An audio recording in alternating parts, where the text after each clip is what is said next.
Welcome to A edu. और ए edu के हमारे इस यूट्यूब चैनल में आप सभी का स्वागत है। तो मध्यकालीन भारत के इतिहास को हम लोग पढ़ रहे थे और मध्यकालीन भारत के इतिहास के अंतर्गत हम लोग सूफी और भक्ति आंदोलन को पढ़ रहे थे, जिसमें भक्ति सूफी आंदोलन को तो हम लोगों ने पहले ही पढ़ लिया था और उसके बाद चले थे हम लोग भक्ति आंदोलन की ओर। और भक्ति आंदोलन के हम लोगों ने लगभग सभी संतों को पढ़ लिया जो कि हमारे एग्जाम में आते हैं। तो हम लोगों ने लगभग सभी संतों के बारे में पढ़ लिया जिनसे बाहर प्रश्न नहीं आए। कुछ संत बचे हैं, जैसे कि एक महान संत रामदास बचे हैं। उसके बाद छोटे छोटे संत हैं जैसे कि पीपा जी, साउथ के दक्षिण भारत के बासाओ, और उसके बाद जयदेव। तो ये सभी संत बचे हैं और उसके बाद यह सूफी आंदोलन और भक्ति आंदोलन समाप्त हो जाएगा। तो आज हम लोग समर्थ रामदास की शुरुआत करने जा रहे हैं। रामदास जो कि जिनसे प्रश्न आते ही रहते हैं, जो बेहद महत्वपूर्ण है भक्ति आंदोलन के दृष्टिकोण से। रामदास काफी इंपॉर्टेंट भक्ति संत थे। तो चलिए हम लोग रामदास को कंटिन्यू करें। रामदास जिन्हें समर्थ रामदास के नाम से भी जाना जाता है, समर्थ रामदास।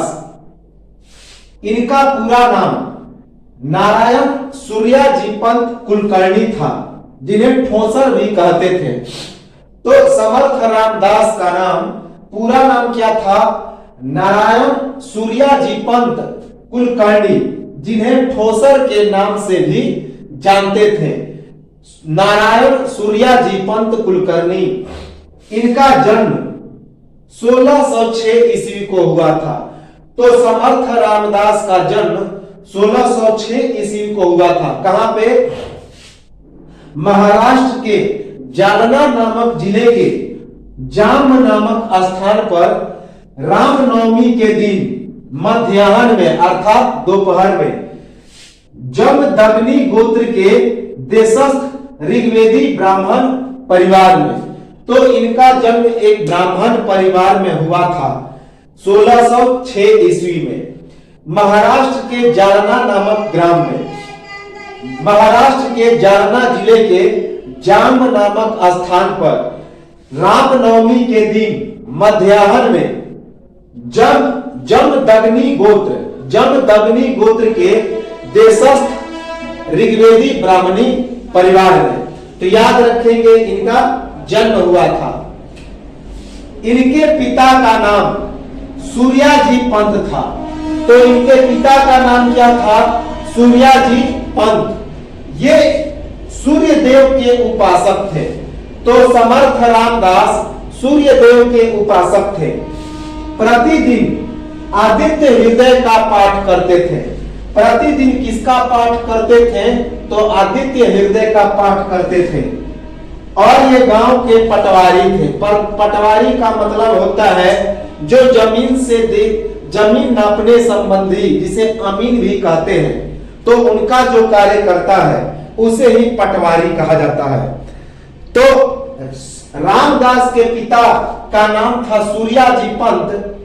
ये सूर्य देव के बहुत बड़े उपासक थे। प्रतिदिन आदित्य हृदय का पाठ करते थे। आदित्य का मतलब होता है सूर्य, आदित्य हृदय मतलब सूर्योपासना। और ये गांव के पटवारी हुआ करते थे। जमीन की नाप जोख से संबंधित इनका काम था। इनकी माता का नाम रानूबाई था। तो समर्थ रामदास के माता का नाम रानूदास था। ये संत एकनाथ की दूर की रिश्तेदार हुआ करती थी और यह भी सूर्य नारायण की उपासिका थी। तो इनकी माता रानूबाई संत एकनाथ की दूर की रिश्तेदार थी और यह भी सूर्य नारायण की उपासिका थी। इनके मामा का नाम था भानजी गोसावी। तो समर्थ रामदास के मामा का नाम था भानजी गोसावी और ये एक प्रसिद्ध कीर्तनकार थे, अर्थात बहुत अच्छे कीर्तन गाते थे। हरे रामा रामा रामा हरे हरे, हरे कृष्णा और कृष्णा कृष्णा हरे हरे हमने इसे पढ़ लिया था। इसे ही कीर्तन कहा जाता है, हरि नाम कीर्तन। तो इनके मामा का नाम था भानजी गोसावी, जो एक प्रसिद्ध कीर्तनकार थे। इनके बचपन का नाम नारायण था। बचपन का नाम था रामदास का नारायण। बचपन का नाम क्या था? रामदास का नारायण। राष्ट्र में नवचेतना के निर्माण हेतु शक्ति के उपासक हनुमान जी की कई बड़ी मूर्तियों की स्थापना, जगह जगह मठों एवं मठाधीशों की भी इन्होंने स्थापना की एवं लोगों को व्यायाम एवं कसरत करने की सलाह दी। उनके अनुसार युवा जो होते हैं वे राष्ट्र के निर्माता होते हैं एवं स्वस्थ एवं सुगठित शरीर ही राष्ट्र की उन्नति करती है। उन्हीं के द्वारा राष्ट्र की उन्नति संभव है।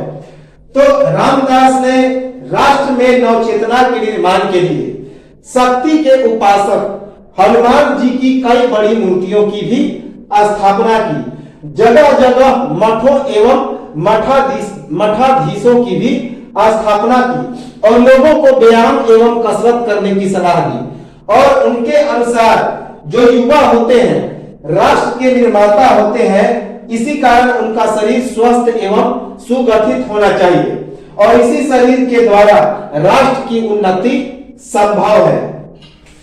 12 वर्ष की उम्र में अपने विवाह के समय शुभ मंगल सावधान में सावधान शब्द सुनकर विवाह मंडप को छोड़कर भाग गए और टाकली नामक स्थान पर श्री रामचंद्र की उपासना में संलिप्त हो गए और 12 वर्ष तक उपासना में लीन रहने के बाद उनका नया नामकरण क्या हो गया? तो उसी के बाद उनका नाम हो गया रामदास। तो नारायण से अब उनका नाम बदल के क्या हो गया? रामदास हो गया। टाकली जो है नंदनी और गोदावरी नदी के संगम में स्थित है। तो 12 वर्ष की उम्र में उनका विवाह हो रहा था। तो 12 वर्ष की उम्र में विवाह के समय वे शुभ मंगल सावधान, जब शुभ मंगल सावधान उन्होंने यह शब्द सुना तो सावधान शब्द को सुनकर विवाह मंडप को त्याग दिए, विवाह मंडप को छोड़कर भाग गए और उसके बाद टाकली नामक स्थान पर श्री रामचंद्र की उपासना में संलिप्त हो गए और 12 वर्ष तक उपासना में लीन रहे। और यह जो हमारा टाकली है वह 2 नदियों के संगम के बीच में स्थित है। एक तो गोदावरी नदी है और दूसरा नंदनी नदी है। और इसी के बाद राम के अनुकरण के बाद, राम की भक्ति में लीन होने के बाद इनका नाम रामदास पड़ गया। तो याद रखेंगे, इंपॉर्टेंट है कि 12 वर्ष की उम्र में अपने विवाह के समय शुभ मंगल सावधान में सावधान शब्द सुनकर विवाह मंडप को छोड़कर भाग निकले और टाकली नामक स्थान पर श्री रामचंद्र की उपासना में संलिप्त हो गए और 12 वर्ष तक उपासना में लीन रहे। कितने वर्ष? 12 वर्ष। और उसके बाद इनका नामकरण क्या पड़ गया? रामदास। उसके बाद इनका नाम रामदास हो गया। और यह जो टाकली है वह नंदनी और गोदावरी नदी के संगम के किनारे है। प्रातः काल में 1200 सूर्य नमस्कार खड़े होकर नाम और गायत्री मंत्र का जाप गोदावरी नदी में। दोपहर में रामचंद्र का भोग लगाते थे और दोपहर में वेद, वेदांत, उपनिषद और शास्त्रों का अध्ययन करते थे। तो ये जो रामदास थे प्रातः काल में 1200 सूर्य नमस्कार किया। इन्होंने 1200 बार सूर्य नमस्कार किया और उसके बाद प्रातः काल खड़े होकर गायत्री मंत्र का प्रतिदिन जाप करते थे। किस नदी में? तो गोदावरी नदी में। दोपहर में रामचंद्र का भोग लगाते थे। रामचंद्र के नाम का वे क्या करते थे? भोग लगाते थे और दूसरों को भी वितरित करते थे। और उसके बाद दोपहर में ही वेदांत, उपनिषद, शास्त्र और वेदों का अध्ययन भी करते थे। 12 वर्षों में 13 करोड़ नाम जप। तो 12 वर्षों में इन्होंने 13 करोड़ बार राम का नाम जप लिया। लेकिन करुणाष्टक नामक रामायण की रचना भी की और इसके बाद उन्होंने एक करुणाष्टक नामक रामायण की रचना की। किस भाषा में? तो संस्कृत भाषा में। याद रखेंगे, करुणाष्टक संस्कृत में है। तो प्रातः काल में उन्होंने 1200 बार सूर्य का नमस्कार किया और उसके बाद खड़े होकर गायत्री मंत्र का जाप करते थे गोदावरी नदी में, और दोपहर में ही रामचंद्र का भोग लगाते थे और उसके बाद भोग लगाने के बाद वेद, वेदांत, उपनिषद और शास्त्रों का अध्ययन करते थे। 12 वर्षों तक इन्होंने 13 करोड़ बार राम का नाम जपा। याद रखेंगे, 13 करोड़। और उसके बाद इन्होंने करुणाष्टक नामक एक संस्कृत में रामायण भी लिखा, करुणाष्टक। 24 वर्ष की उम्र में आत्म साक्षात्कार की प्राप्ति और पहली बार टाकली में हनुमान मंदिर की स्थापना। तो 24 वर्ष की उम्र में इसे आत्म साक्षात्कार की प्राप्ति हुई, अर्थात आत्मज्ञान की प्राप्ति हुई। और उसके बाद इस ज्ञान को प्राप्त करने के बाद, इस साक्षात्कार को प्राप्त करने के बाद इन्होंने टाकली में पहली बार हनुमान मंदिर की स्थापना की, टाकली में। याद रखेंगे, इन्होंने कहां कहां तीर्थ यात्राएं की? तो 12 वर्ष भ्रमण के दौरान इन्होंने 12 वर्ष तक भ्रमण किया और सबसे पहले हिमालय पर्वत गए, उसके बाद श्रीनगर गए। श्रीनगर में सिखों के गुरु हरगोविंद जी महाराज के द्वारा इन्हें धर्म रक्षा हेतु शस्त्रास्त्र की दीक्षा दी गई, शस्त्र और अस्त्र की दीक्षा दी गई। तो हरगोविंद जी ने इन्हें कहा कि आपको अपने राज्य को बचाने के लिए, अपने राज्य का सामना करने के लिए आपको इसकी दीक्षा आवश्यक है। तो धर्म रक्षा हेतु उन्होंने शस्त्रास्त्र की दीक्षा दी, अस्त्र और शस्त्र की दीक्षा दी। तो 12 वर्ष भ्रमण के दौरान हिमालय पर्वत, श्रीनगर में सिखों के गुरु हरगोविंद जी महाराज ने इन्हें धर्म रक्षा के लिए शस्त्र की दीक्षा दी, शस्त्र और अस्त्र की दीक्षा दी। तो 12 वर्ष भ्रमण करने के दौरान कभी ये गुफा में गए, कभी पहाड़ में गए, तो कभी जंगल में गए। अर्थात ये एक तरह के भूचर थे, घुमंतु थे। भूचर का मतलब होता है जो जमीन पर इधर उधर विचरण करते रहता है। तो 12 वर्ष के भ्रमण के दौरान ये हिमालय पर्वत और श्रीनगर की यात्रा किए। श्रीनगर में सिखों के हरगोविंद जी महाराज ने इन्हें धर्म रक्षा के लिए शस्त्रास्त्र की दीक्षा दी, शस्त्र और अस्त्र की दीक्षा दी। इनके प्रमुख शिष्य थे छत्रपति शिवाजी। बहुत इंपॉर्टेंट है, अगर शिष्य के बारे में पूछा जाता है तो यह नाम अक्सर याद रखना है कि इनके सबसे इंपॉर्टेंट शिष्य कौन थे? तो छत्रपति शिवाजी। तो छत्रपति शिवाजी किसके शिष्य थे? तो समर्थ रामदास के। और भी इनके शिष्य थे जैसे कल्याण स्वामी, उद्धव स्वामी, दत्तात्रेय स्वामी, आचार्य गोपाल दास, भीम स्वामी, दिनकर स्वामी, केशव स्वामी, हनुमंत स्वामी, उसके बाद रघुनाथ स्वामी, रंगनाथ स्वामी, भोलाराम, बेनाबाई, अक्काबाई, अनंतबा, मेघवेड़कर, दिवांकर स्वामी, वासुदेव स्वामी, गिरधर स्वामी, मेरू स्वामी और अनंत बेस। तो ये सभी इनके शिष्य थे। तो सबसे प्रमुख शिष्य कहा जाए कि रामदास के कौन थे? तो इनके सबसे इंपॉर्टेंट शिष्य थे छत्रपति शिवाजी। उसके बाद और शिष्य थे कल्याण स्वामी, उद्धव स्वामी, दत्तात्रेय स्वामी, आचार्य गोपाल दास, भीम स्वामी, दिनकर स्वामी, केशव स्वामी, हनुमंत स्वामी, रघुनाथ स्वामी, रंगनाथ स्वामी, भोलाराम, बेनाबाई, अक्काबाई। बेनाबाई और अक्काबाई दो महिला शिष्या थी रामदास की। उसके बाद अनंत बुबा मेथौडेकर, दिवांकर स्वामी, वासुदेव स्वामी, गिरधर स्वामी, मेरू स्वामी और उसके बाद अनंत वेश। तो ये सभी इनके शिष्य थे। इनकी कौन कौन सी रचनाएं थी, कौन कौन सी किताबों की इन्होंने या ग्रंथों की रचना की। तो सबसे इंपॉर्टेंट जो पूछा जाता है रामदास के बारे में, उस किताब का नाम था दास बोध। तो इनका सबसे लिखा गया इंपॉर्टेंट किताब जो एग्जाम में पूछा जाता है उसका नाम है दास बोध। और कौन कौन सी किताब लिखी है इन्होंने, तो आत्माराम, मनोबोध, दास बोध सबसे प्रमुख रचना है जिसमें गुरु शिष्य संवाद का वर्णन है। यह ग्रंथ रामदास ने अपने परम शिष्य योगीराज कल्याण दास के हाथों से महाराष्ट्र के सिवथर ढल अर्थात सिवथर गुफा नामक रम्य और दुर्गम गुफा में लिखवाया। तो याद रखेंगे इनकी कौन कौन सी रचनाएं हैं। तो सबसे महत्वपूर्ण दास बोध जो है यह गुरु और शिष्य के संवाद पर आधारित लिखा गया एक ग्रंथ है।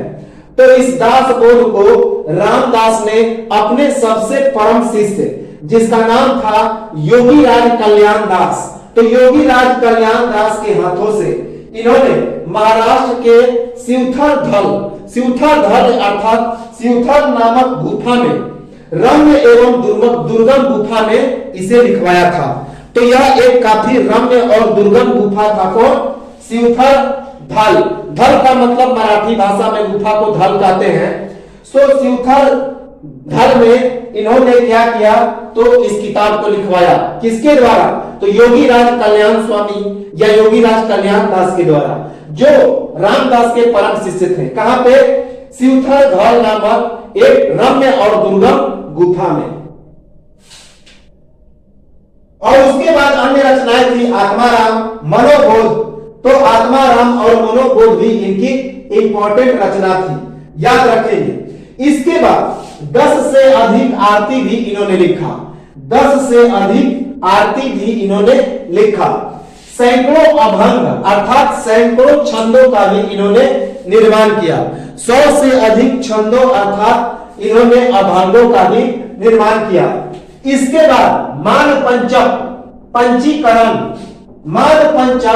पंचीकरण, बाल प्रकरण, चतुर्थमान, स्फुट अभंग, ये सभी रचनाएं मराठी भाषा के ओवी नामक छंद में लिखा गया। तो और कौन कौन से किताब लिखे रामदास ने?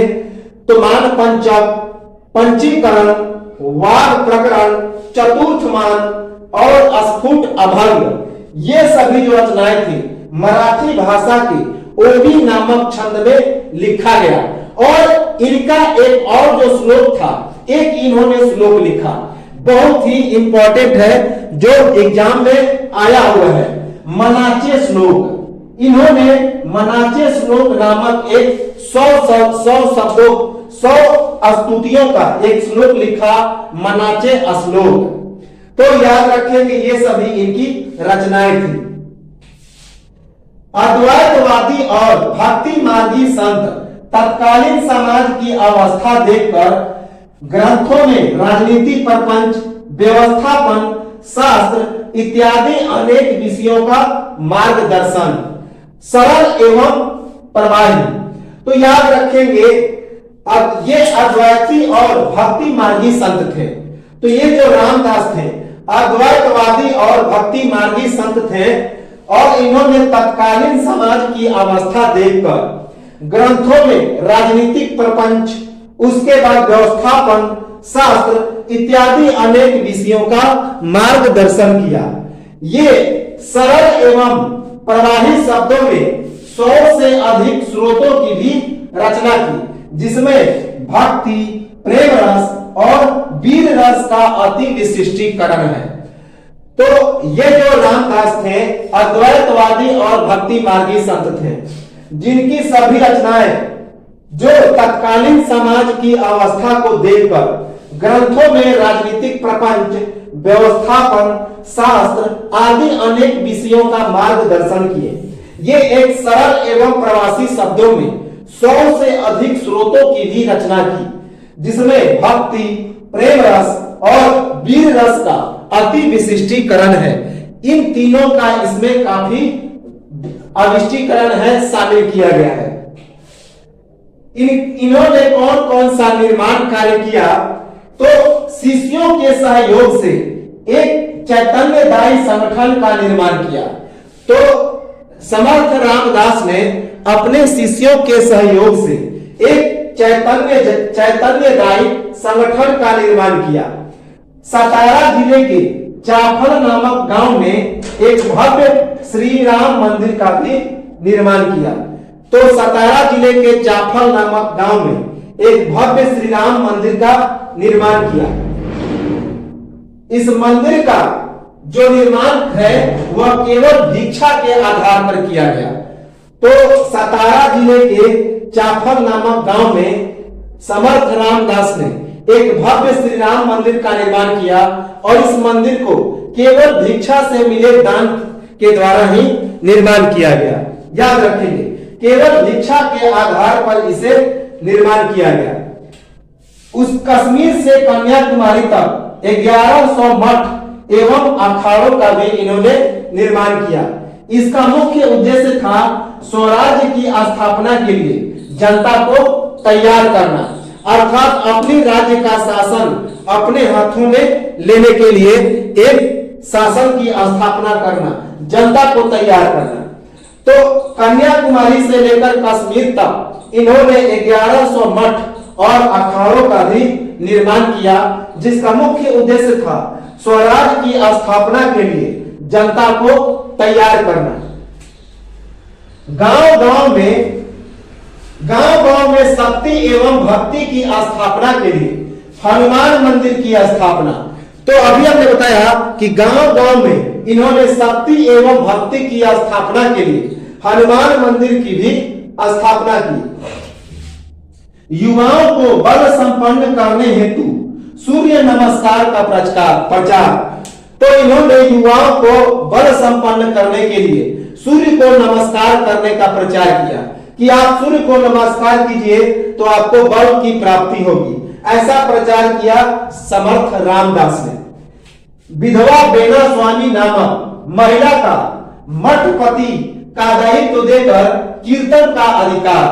तो इन्होंने एक विधवा जिसका नाम था बेना स्वामी, तो उन्होंने मठपति का दायित्व दे दिया, उसे एक मठ का मुखिया बना दिया और उसके बाद यह अधिकार देकर, यह दायित्व देकर उन्हें कीर्तन करने का भी अधिकार दिया। किसने? तो समर्थ रामदास ने। याद रखें।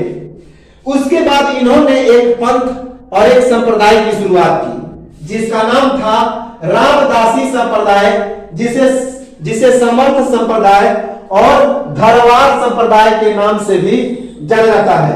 तो रामदासी संप्रदाय या फिर समर्थ संप्रदाय या धरकरी संप्रदाय,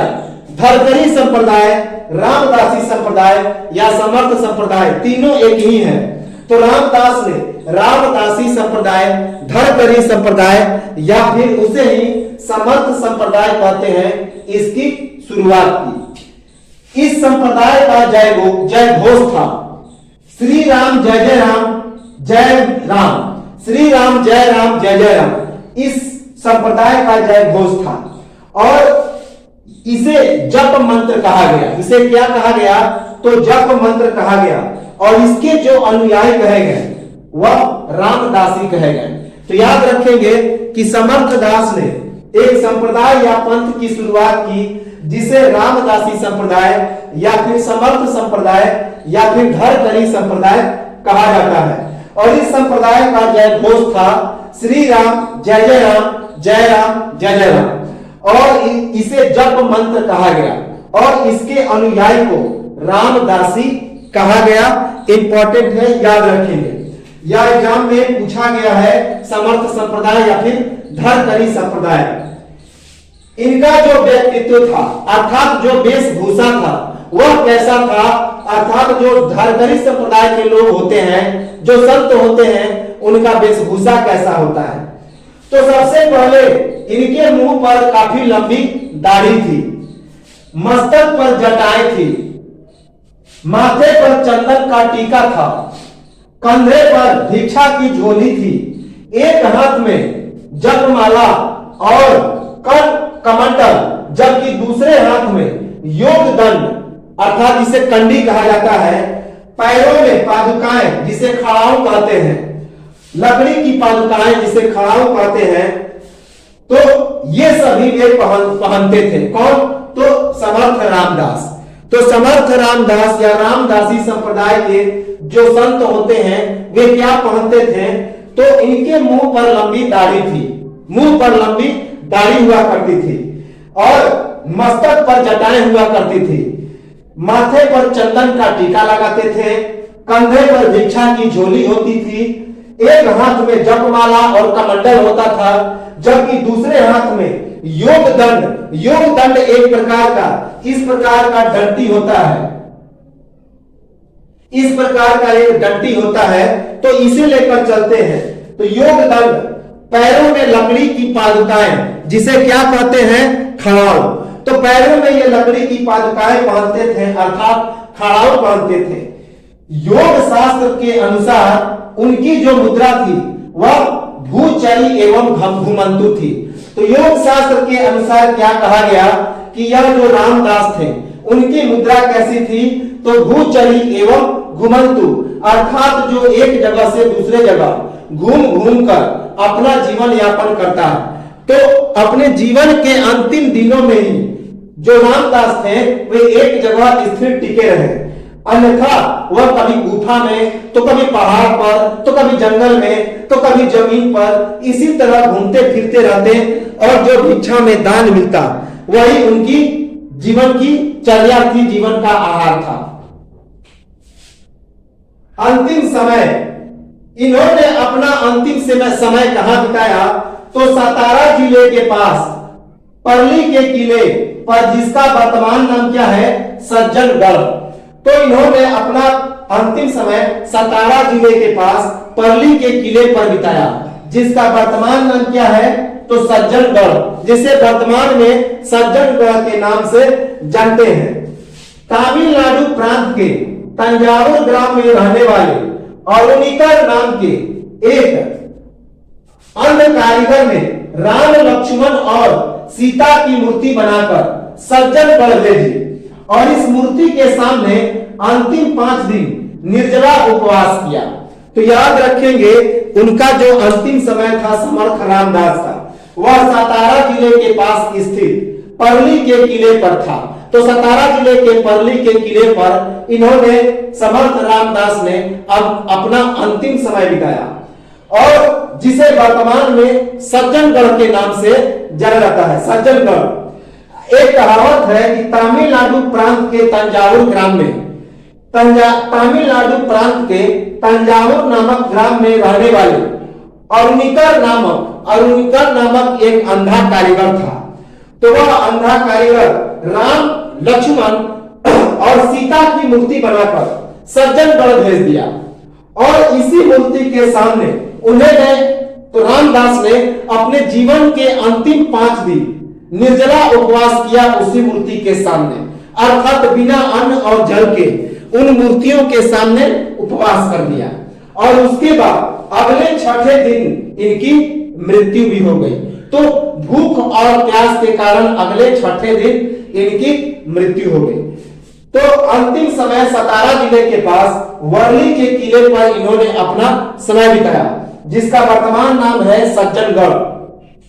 तमिलनाडु प्रांत के तंजावुर नामक ग्राम में रहने वाले अरुणिकर नामक एक अंधे कारीगर ने राम, लक्ष्मण और सीता की मूर्ति बनाकर सज्जनगढ़ भेजा और इसी मूर्ति के सामने रामदास ने अपना अंतिम 5 दिन निर्जला व्रत करके, निर्जला उपवास करके बिताया। इनकी मृत्यु 1682 ईस्वी को हुई। तो समर्थ रामदास की मृत्यु कब हुई? 1682 ईस्वी में सज्जनगढ़ में निर्जला उपवास के 6ठे दिन और वहीं पर उनकी समाधि बनी और यह दिवस दास नवमी के नाम से प्रसिद्ध हो गया। तो इनकी जब मृत्यु हुई, अर्थात जब 6ठे दिन ये अन्न जल त्याग करने के कारण इनकी मृत्यु हो गई, तो उस दिवस को दास नवमी के नाम से जाना जाता है और इनकी मृत्यु कब हुई? तो 1682 ईस्वी में।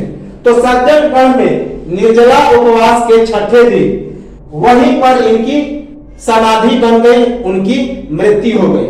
और यह जो दिवस कहलाया उनकी मृत्यु का दिन दास नवमी के नाम से आज भी जाना जाता है।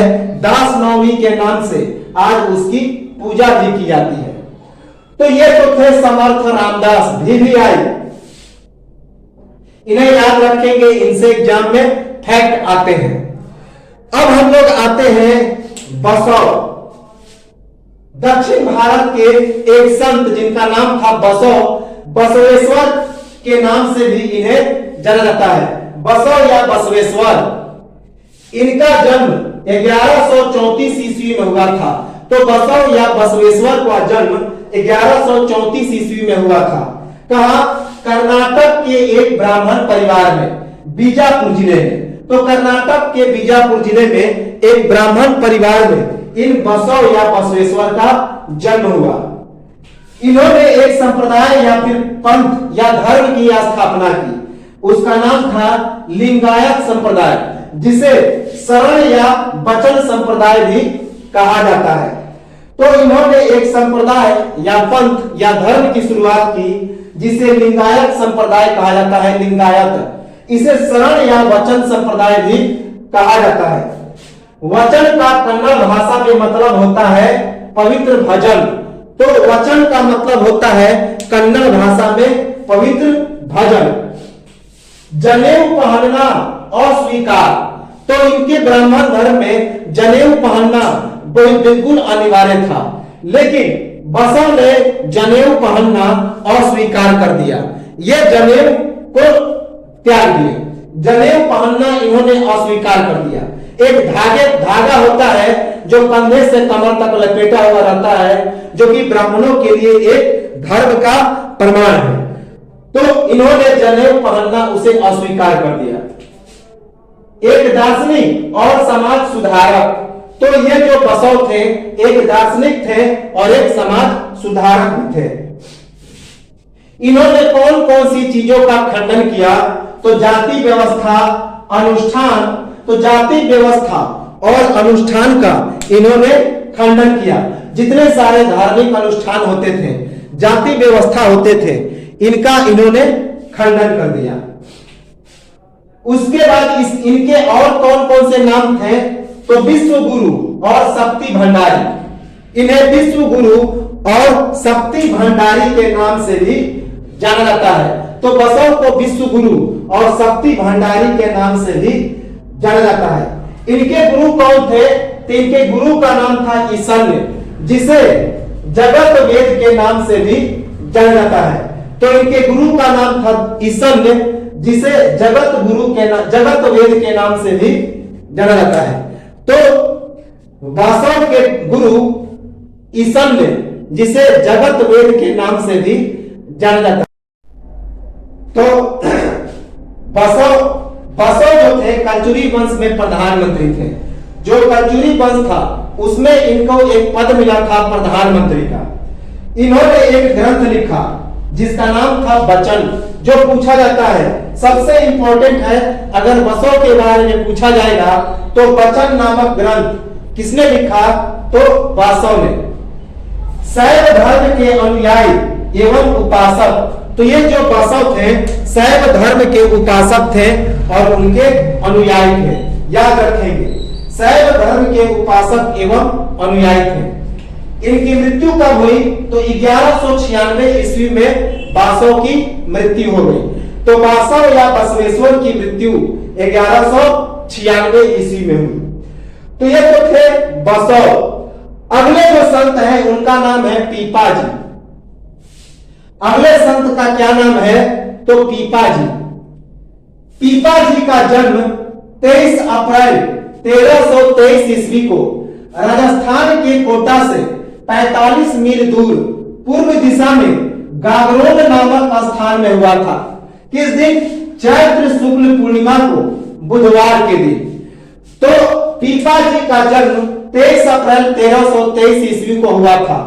राजस्थान के कोटा से 45 मील पूर्व दिशा में एक गांव है गागरोन, तो वहां पे इनका जन्म हुआ था चैत्र शुक्ल पूर्णिमा के दिन, बुधवार को। तो पीपा जी का जन्म 23 अप्रैल 1323 ईस्वी को राजस्थान के कोटा से 45 मील पूर्व दिशा में गागरोन नामक स्थान पर हुआ, चैत्र शुक्ल पूर्णिमा को। किस दिन? बुधवार को। इनके बचपन का नाम प्रताप राव खींची था उर्फ प्रताप सिंह। तो इनके बचपन का नाम था प्रताप राव खींची उर्फ प्रताप सिंह। चौहान गोत्र की खींची वंश के शाखा के ये एक प्रतापी राजा थे। तो चौहान गोत्र की खींची वंश के शाखा के ये एक प्रतापी राजा थे। कौन? पीपा जी। इनके बचपन का नाम था प्रताप राव खींची उर्फ प्रताप सिंह। क्यों? क्योंकि चौहान गोत्र की खींची वंश के शाखा के ये एक प्रतापी राजा थे। इनका एक और नाम था पीपा बैरागी। तो पीपा जी का एक और नाम था पीपा बैरागी। याद रखेंगे, पीपा बैरागी। 1343 ईस्वी में इनका राज्याभिषेक हुआ। तो पीपा जी का राज्याभिषेक 1343 ईस्वी में हुआ, याद रखेंगे। 20 बरस, जन्म के 20 बरस के बाद अर्थात 1343 ईस्वी में पीपा जी का राज्याभिषेक हुआ। फिरोज शाह तुगलक, मलिक जुल्द फिरोज और लल्लन पठान पर विजय। तो इन्होंने फिरोज शाह तुगलक, मलिक जुल्द फिरोज और उसके बाद लल्लन पठान जैसे योद्धा को पराजित किया। तो पीपा जी ने फिरोज शाह तुगलक, मलिक जुल्द फिरोज और उसके बाद लल्लन पठान, इन सभी को पराजित किया।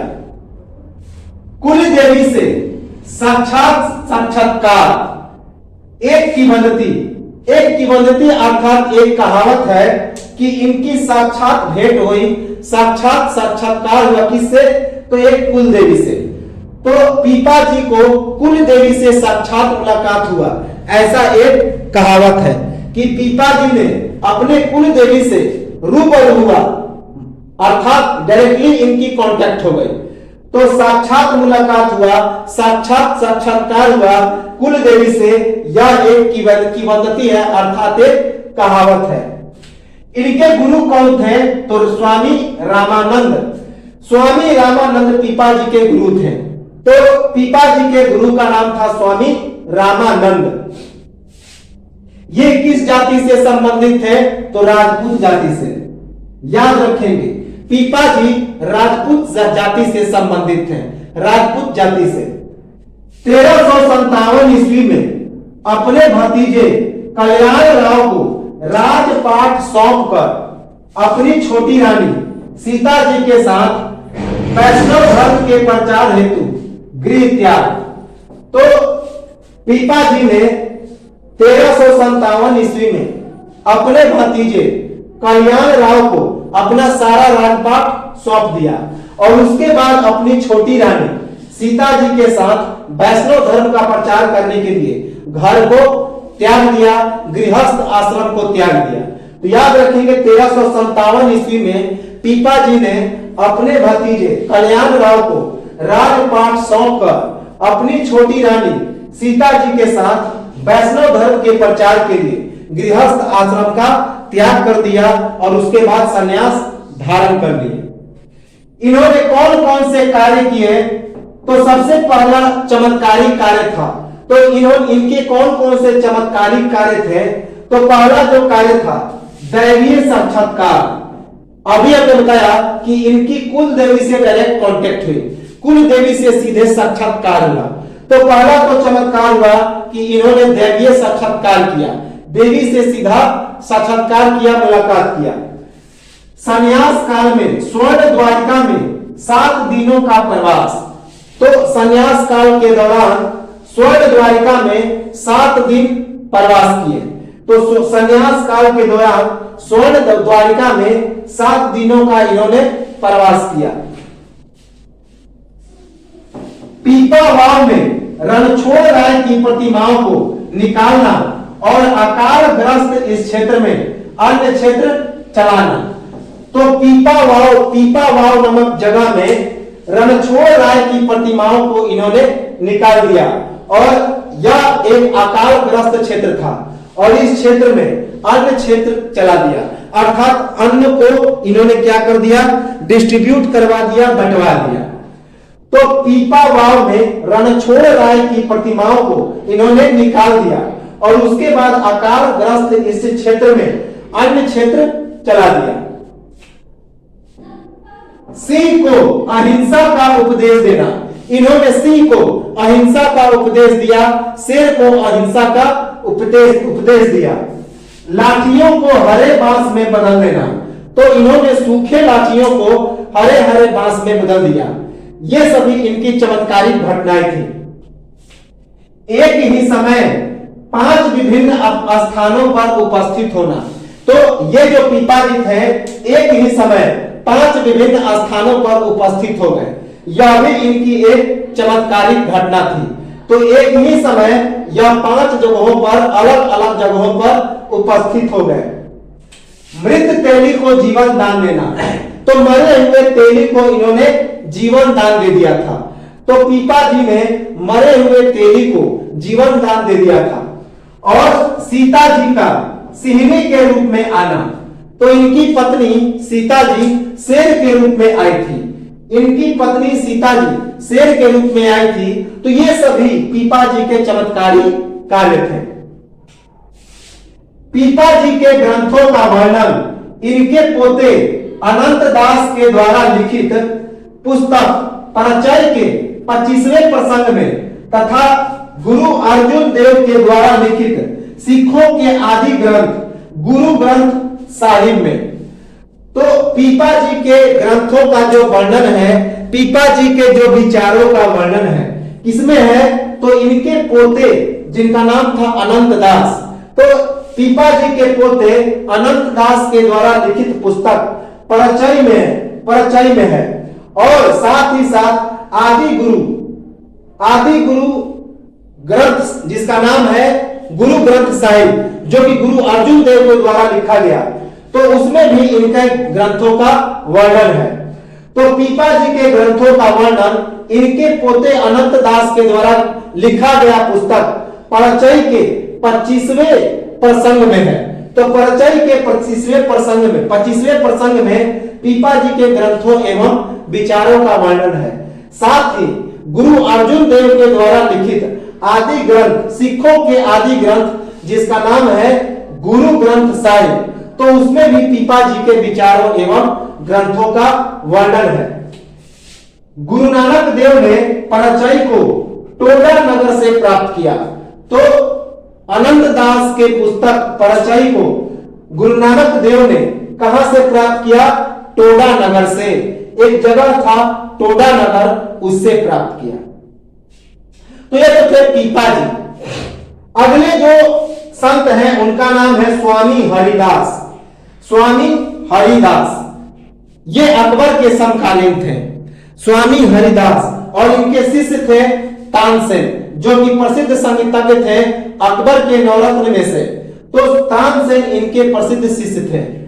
तो स्वामी हरिदास का जन्म 1478 ईस्वी को उत्तर प्रदेश के अलीगढ़ जिले के हरिदासपुर में हुआ था। तो स्वामी हरिदास का जन्म 1478 ईस्वी में अलीगढ़ जिले के हरिदासपुर में हुआ था, जो कि उत्तर प्रदेश में पड़ता है, अलीगढ़ जिले के हरिदासपुर में। इन्हें ललिता सखी के अवतार के रूप में जाना जाता है, ललिता सखी के अवतार के रूप में प्रसिद्ध।